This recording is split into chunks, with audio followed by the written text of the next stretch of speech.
some people were concerned and some felt we're totally fine. It just depends on who you're talking to. I had a chance to speak to a couple dozen people at a nearby mall at a food court, and it's the same thing. It almost seems split down the middle. There are some people who are confident that we are safe with the U.S.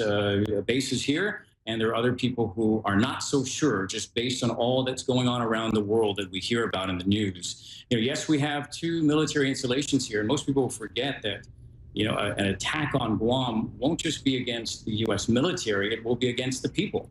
We have more than 165,000 locals here. We have 10 to 15,000 foreign visitors at any given time here.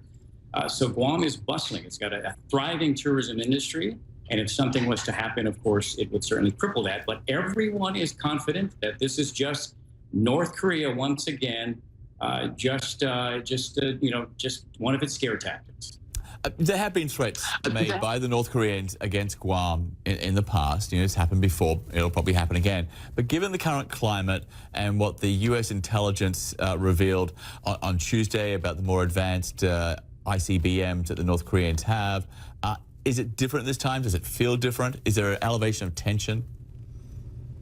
I think it probably feels different in that, at least especially for me too, because I'm a journalist back in San Diego, California, and I'm actually visiting here. So this is the first time that I have personally heard a direct threat against Guam. And from my relatives and from friends, it is also something new for them. So I think in that sense, it is shocking and a bit concerning. But at the same time, Guam has sort of been in the middle of countries fighting for the longest time. Since 1898, when Spain basically sold Guam to the U.S. And then in World War II, Guam was right in the middle between the U.S. and Japanese and their fights.